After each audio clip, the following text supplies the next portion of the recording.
Return कर। अब यहाँ क्या करेंगे हम लोग, एक्सपोर्ट कर देंगे, प्लेन एक्सपोर्ट। समझ में आ रहा है? अब ये किधर इंपोर्ट करेगा, एफबीएस के अंदर। तो क्या नाम से मैंने लिया, student registration form, student registration form, बराबर है। ये आया तो इसने क्या किया, इसको इधर इंपोर्ट कर लिया होगा, ठीक है क्या, स्टूडेंट रजिस्ट्रेशन फॉर्म को इंपोर्ट कर लिया। जब इसको इंपोर्ट किया मतलब क्या हो गया, यहाँ पे वो कंपोनेंट रेंडर करना चाहिए। ठीक है, क्या कंपोनेंट, यहाँ पे लिया मैंने student red form, student red form. क्या मसला है ऊपर, हमने रिएक्ट की क्लास तो बनाई इधर, लेकिन उसको बताया नहीं कि क्लास कहाँ डिफाइन है।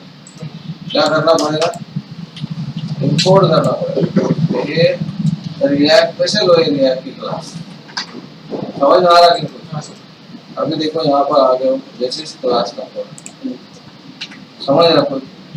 एक बार ये प्रोसेस समझ, क्या बनाने का, क्लास बनाने का,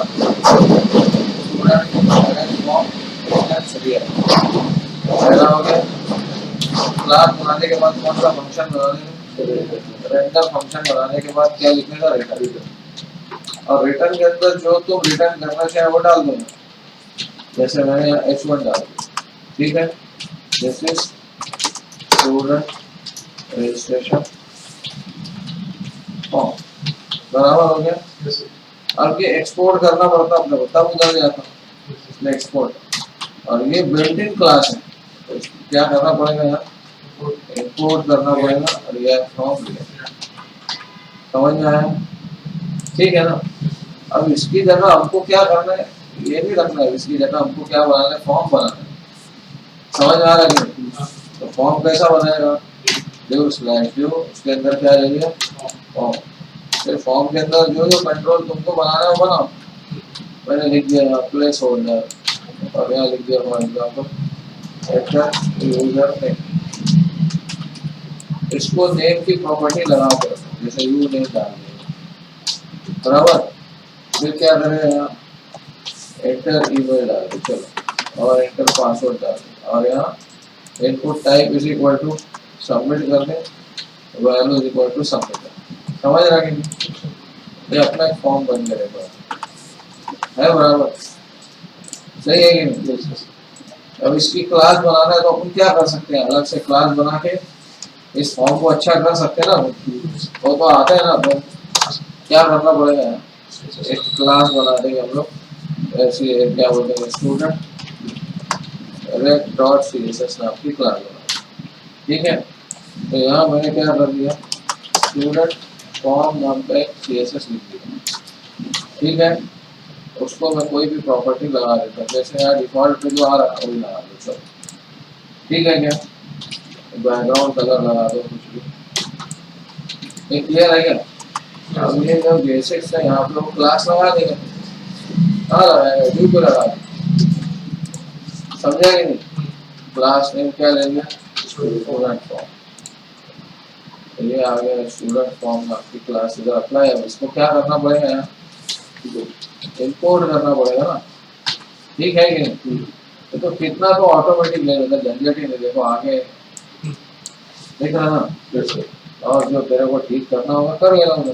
कुछ क्लियर हुआ कि नहीं, तो टेक्स्ट अलाइन सेंटर कर ले, ये हो गया बराबर। अब जो इसके कंपोनेंट्स है, अंदर एलिमेंट है ना, इसमें क्या एलिमेंट, ये इनपुट टाइप होगा, इसका भी रूल बना रहे पूरा। क्लियर हो गया, मैं क्या बोला, क्या बना देगा, इनपुट है ना, सारे इनपुट को कर दो, टाइप की जरूरत ही नहीं है। क्लियर हुआ कि नहीं, क्या हो, सारे इनपुट को रूल लग गया है कि नहीं जाने। ये जो डिफॉल्ट ले लेता उसमें ही काम हो जा रहा है, अच्छा काम। अब एक काम क्या करेंगे, मैं चाहता हूँ कि यार जब कोई बंदा ये फॉर्म पे रजिस्टर बटन पे क्लिक करेगा तो कोई इवेंट ऑकर हो, समझ रहे कि रजिस्टर पे क्लिक करेगा तो क्या हो, इवेंट, इवेंट है ना वो क्लिक करना। तो हम क्या लगाएंगे, ऑन क्लिक इवेंट लगा देंगे, क्या लगा देगा, ऑन क्लिक, समझा कि। अब ये यहाँ पे फंक्शन पास देखो, यहाँ जावास्क्रिप्ट लिख रहे हैं ना अब इसके अंदर, तो जावास्क्रिप्ट जब लिखेंगे तो क्या करना पड़ेगा, कर्ली ब्रैकेट बनाना, मालूम है ना? जब HTML में जावास्क्रिप्ट लिखते तो क्या करते, कर्ली ब्रैकेट होगा। तो फिर ये एरो फंक्शन लिखा और मैंने क्या फंक्शन का नाम दे दिया, दिस डॉट डिस्प्ले नाम का फंक्शन कॉल कर लेंगे। क्लियर हो रहा? तो यहाँ फंक्शन बनाना पड़ेगा ना, है थोड़ी वो फंक्शन, है क्या वो फंक्शन? नहीं है ना वो फंक्शन। तो रेंडर के ऊपर क्या बनाऊंगा मैं, डिस्प्ले नाम का फंक्शन बनाऊंगा और उसमें अलर्ट दे दिया पहले क्या, रजिस्टर्ड सक्सेसफुल। मतलब जब भी तू यहाँ बटन पे क्लिक करेगा तो क्या होना चाहिए, रजिस्टर्ड सक्सेसफुल होना चाहिए। लिखा है एरो फंक्शन दूसरे फंक्शन को कॉल करता है। हाँ, वो वैसे ही करना पड़ता है ना, डायरेक्ट ये फंक्शन कॉल नहीं होगा ना। जैसे अपन प्योर जावास्क्रिप्ट यूज करते हैं तो खाली क्या रख देते हैं, डिस्प्ले डाल देते हैं, हो जाता है। लेकिन रिएक्ट जब यूज करेंगे तो क्या करना है, एरो फंक्शन में इस डिस्प्ले को कॉल ऐसा करते हैं। तो समझाएगा मेरी बात? ये एरो फंक्शन है कि अब उसमें एक ही लाइन है ना, इसलिए दिस डॉट डिस्प्ले। तो एरो को कैसा लिखते हैं, या फिर एक कर्ली ब्रैकेट आता अगर एक से ज्यादा लाइन है ऐसे भी चलेगा, लेकिन क्या जरूरत है, मेरा उसके काम हो रहा अपना, तो एक ही में काम हो गया। ये क्लियर हुआ क्या? हाँ। अब इसमें कंस्ट्रक्टर भी होता है, इसमें होता है क्लास में कंस्ट्रक्टर भी होता है। देखो ये जो फंक्शन है ये किससे आ रहा है, रिएक्ट कंपोनेंट से आ रहा है। अब इसके अंदर अपने हिसाब से डिफाइन करें, रेंडर बिल्ट-इन है, उसके अंदर क्या लिखने का तुम लिखो, समझ में आ रहा है कि ऐसे एक और क्या है, कंस्ट्रक्टर भी बिल्ट-इन, समझ में आया कुछ? अब उसमें तुमको क्या करना है, तुम आमतौर से पहला काम क्या करते हैं कंस्ट्रक्टर में, सुपर को कॉल करते हैं। सुपर मतलब क्या, देखो एक बात समझ, मैंने फिर बोला था तो ये आपका रिएक्ट कंपोनेंट नाम की क्लास है, रिएक्ट डॉट कंपोनेंट नाम की क्लास है ना। तो इसमें कंस्ट्रक्टर एक खुद से मौजूद है, समझ आ रहा है? इसमें रेंडर फंक्शन पहले से मौजूद है। हम क्या कर रहे हैं, इसको इनहेरिट कर रहे हैं, इनहेरिट कर रहे हैं किसमें, आपके रजिस्ट्रेशन फॉर्म नाम की क्लास। तो ये दो फंक्शन है ना डिफॉल्ट मौजूद है, ऐसा कैसा, उसकी डेफिनेशन तो देना पड़ेगी कि वो क्या करने वाला है। यानी ये फंक्शन खाली इधर ऐसा बना के सेमीकोलन करके छोड़ दिया, ऐसे फंक्शन को क्या बोलते हैं, एब्स्ट्रैक्ट फंक्शन बोलते हैं। एब्स्ट्रैक्ट फंक्शन मतलब क्या है, जिस फंक्शन का कोई काम नहीं लिखा है, अब हमने उसका काम लिखना है। कंस्ट्रक्टर क्या काम कर रहा है, तो यहाँ कंस्ट्रक्टर जो काम कर रहा है वो लिखा, और रेंडर क्या काम कर रहा है, तो हमने रेंडर का काम लिखा, रेंडर रिटर्न कर रहा है फला, समझ आ रहा है? यानी ये जो हम क्या कर रहे हैं, इन दोनों फंक्शन को, कंस्ट्रक्टर फंक्शन क्या है, एब्स्ट्रैक्ट, एब्स्ट्रैक्ट मतलब कुछ करने लगे, रेंडर भी क्या एब्स्ट्रैक्ट है, कुछ करने लगे। लेकिन हम जब उसको इंप्लीमेंट करेंगे ना तो हम बोलेंगे ठीक है कंस्ट्रक्टर ये काम कर रहा है, रेंडर ये काम करेगा, तो उसका इम्प्लीमेंटेशन वो हमको लिखना पड़ेगा, इसको लिखना पड़ेगा जिसने इम्प्लीमेंट किया इस क्लास को, एक्सटेंड किया ना अपन, अब वो एक्सटेंड किया तो उसको क्या बोलेंगे, यार ठीक है तो पुराना फंक्शन तो कुछ कर नहीं रहा था, वो क्या करने का मैं बताऊंगा तेरे को, समझ में आ रहा है? तो हमने ये दो चीजें लिखने हैं, क्या क्या लिखने हैं, रेंडर और कंस्ट्रक्टर को। तो हमने यहाँ रेंडर के अंदर अपने हिसाब से डिफाइन किया ना, अब नया एक्सपोर्ट करेंगे, मिसाल तौर पे मैंने एक और इंपोर्ट करा, देखो एक क्लास सपोज मैंने ले लिया डिस्प्ले स्टूडेंट इन्फो, फिर एक्सटेंड करा, दिख रहा कि नहीं, वापस एक्सटेंड करा, है ना। तो जरूरी थोड़ी है कि जो रेंडर यहाँ है वही रेंडर यहाँ रहेगा, नहीं, हमको अपने हिसाब से नया रेंडर बनाना पड़ेगा, समझ रहा कि नहीं? मैंने क्या बोला, हाँ ठीक है बेटा, सर स्टूडेंट रजिस्ट्रेशन फॉर्म को भी एक्सटेंड कर सकते हैं।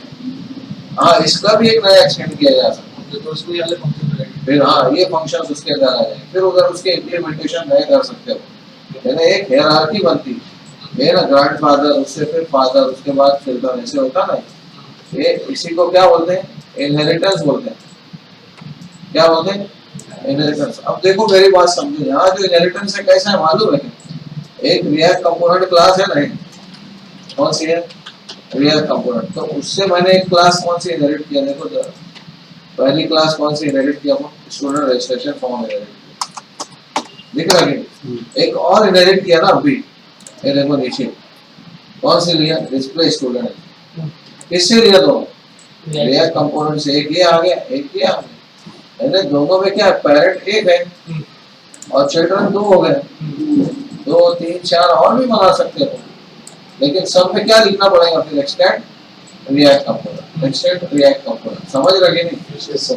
फिर इसके अंदर ही और क्या बना सकते हो? फिर इसका कंस्ट्रक्टर बना सकते हो। लेकिन एक चीज क्या बोलना पड़ता है इसको कि भैया जब भी कंस्ट्रक्टर करो तो पहले ना सुपर क्लास का कंस्ट्रक्टर कॉल करो। इसका मतलब क्या होता है सुपर क्लास? देखो पेरेंट है तो चिल्ड्रन होते ना, समझ आ रहा है? जब तक पेरेंट ही बनेगा तो क्या होगा? चिल्ड्रन बनेगा क्या? नहीं। तो इसका जो कंस्ट्रक्टर है जब भी कॉल करते हैं तो पहले पेरेंट का कंस्ट्रक्टर कॉल करना है। उसके लिए क्या कीवर्ड यूज करते हैं? सुपर। सुपर का काम क्या है? Use to call the parent constructor. समझ में आ रहा है कि नहीं? रिएक्ट के कंपोनेंट क्लास के अंदर जो कंस्ट्रक्टर मौजूद है ना पहले से, उसको पहले कॉल करना पड़ेगा आपको अपने कंस्ट्रक्टर में। इसीलिए यहाँ क्या करते हैं? सुपर पहले डालें। समझ में आ रहा? ये सुपर नहीं डालेंगे तो क्या होगा? ये कंपोनेंट जब बना है तो इसी से नया कंपोनेंट बनेगा ना, रिएक्ट के कंपोनेंट से। तो इसलिए अपने कंस्ट्रक्टर में सुपर को फिर से मैं बोल रहा हूँ, सुनो जरा सा। देखो ये क्लास की चीजें अपन एक्सटेंड तो कर लिए थे, लेकिन जब इस क्लास से अपन ऑब्जेक्ट बनाएंगे, क्या बनाएंगे? ऑब्जेक्ट बनाएंगे तो कंस्ट्रक्टर को कॉल करना पड़ेगा। लेकिन इसका कंस्ट्रक्टर डिपेंड किसके ऊपर है? इसकी जो पेरेंट क्लास है कंस्ट्रक्टर पर। इसीलिए यहाँ क्या लिखना पड़ता? पहले ऊपर लिखते ना तो पहले इसका कंस्ट्रक्टर कॉल होगा, फिर इसका ऑब्जेक्ट बनता है। समझ आ रहा है? तो इसीलिए यहाँ क्या करना पड़ा हमको? सुपर लिखना पड़ेगा। समझ में आया?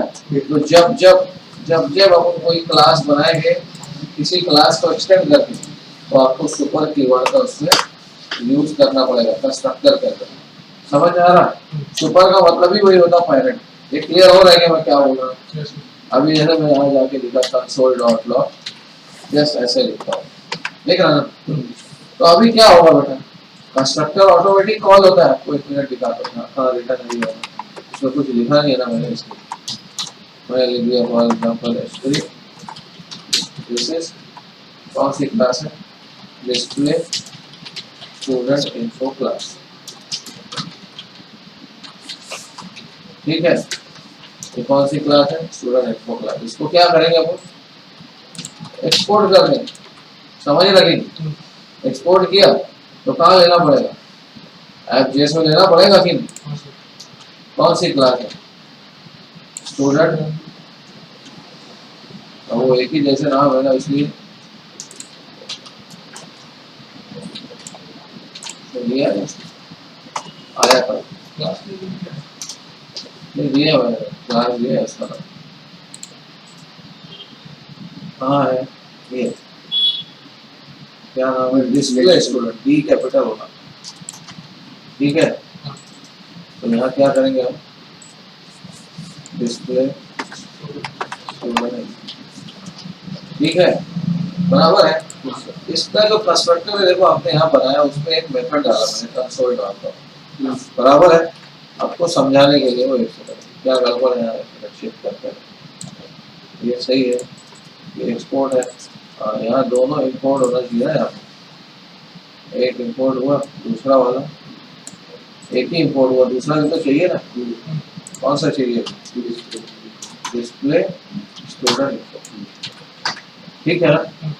अभी देखो ध्यान से, मैं रन किया है कंपोनेंट, उनको कंसोल के अंदर student registration form component loaded दिख रहा है, दिखाई दे रहा है। ये क्यों लोड हुआ? क्यों लोड हुआ? इसका कंस्ट्रक्टर मैंने कॉल किया क्या कहीं? नहीं, समझे नहीं मेरी बात। मैंने ये फंक्शन को कहीं कॉल करा क्या? डिस्प्ले कॉल करा तो ये समझ में आता नहीं आता है। देखो ये कब आता है? ये क्लिक किया तो डिस्प्ले कॉल है। ये फंक्शन को हमने कॉल करा क्या कंस्ट्रक्टर को? फिर भी यार ना स्टूडेंट इन्फॉर्मेशन में काम करता है, यहीं पर क्या कर लेता, अलर्ट डालता ताकि तुमको समझे अलर्ट। ठीक है, मैं क्या बोल रहा हूँ? दिस इज कंस्ट्रक्टर, जस्ट ऐसे ही लिखता हूँ। ठीक है, देखो तो खुद ही कॉल हो रहा है, मैंने कुछ किया है? खुद ही कॉल हुआ ना। समझ रहेगी नहीं मेरी बात? खुद से कॉल हुआ कि क्यों कॉल हुआ? ऑब्जेक्ट बनाया ना हमने। ऑब्जेक्ट बनाया मतलब क्या किया? app.jsx में जैसे ही ऑब्जेक्ट बना है तो किसका कंस्ट्रक्टर कॉल हुआ? किसका कंस्ट्रक्टर कॉल हुआ? जिसका ऑब्जेक्ट बना रहे हैं। किसका ऑब्जेक्ट बना रहे हैं? स्टूडेंट रजिस्ट्रेशन फॉर्म का। कहाँ स्टूडेंट रजिस्ट्रेशन फॉर्म? ये स्टूडेंट रजिस्ट्रेशन फॉर्म। इसका कंस्ट्रक्टर कौन होगा? इसलिए ये वाला मैसेज है। ऐसे इसका भी आएगा, यहाँ पे भी अगर कंस्ट्रक्टर बनाए ना तो ये भी आएगा। जैसे मैंने लिखा यहाँ अलर्ट, मैं इधर जाके लिखता हूँ जैसे स्टूडेंट इन्फो, समझ रहे नहीं?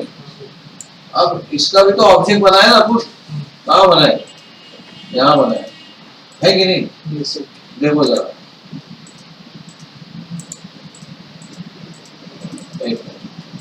आया जैसे स्टूडेंट इनको जैसे स्टूडेंट दो बार क्यों हो रहा है आपको मालूम है ना? क्यों दो बार होता हो? एक बार यहाँ रेंडर होगा ना मेरे भाई क्लास के अंदर, और एक बार इंपोर्ट करने पे रेंडर होता है। मालूम है कि नहीं? जैसे पहले भी अपन समझे, एक बार कहाँ होता भाई मेरे, जैसे ये लोड हुआ तो पहले ही रन होगा, फिर जहाँ ये इंपोर्ट हुआ, कहाँ इंपोर्ट हुआ फिर एक बार रन होगा, इसीलिए ऐसा होगा। क्लियर होगा? तो मैंने कंस्ट्रक्टर को कहीं कॉल करा क्या? नहीं कॉल करा। जैसे ऑब्जेक्ट बनाते ना अपन, मैं फिर बार बार बोल रहा हूँ, ये बना रहे क्या बना रहे? We are creating object. तो जैसे ऑब्जेक्ट होता है तो क्या होता है? Constructor is called. समझ में आ रहा है? मेरी बात समझेगी नहीं मैं क्या बोला? तो जब जब किसी क्लास कंपोनेंट का ऑब्जेक्ट बनाएंगे तो फाइनली डायरेक्टली क्या होगा? कंस्ट्रक्टर कॉल होगा। और ये कंस्ट्रक्टर डिपेंड किस पे है? रिएक्ट कंपोनेंट के कंस्ट्रक्टर पर डिपेंड है। इसीलिए क्या करते हैं वो? सुपर को कॉल करते हैं। समझ में आ रहा है मेरी बात? ऐसे इसका भी कंस्ट्रक्टर किसके डिपेंड है? सुपर कंपोनेंट किसके? React component. इसलिए क्या लिखना पड़ता है? सुपर। समझा कि नहीं? अब ये बिल्ट इन कंपोनेंट है, अपने को उसके लिए कोई इम्प्लीमेंटेशन देने की जरूरत नहीं। मेरी बात अपने समझो यार से, मतलब सुपर का कोई इम्प्लीमेंटेशन करने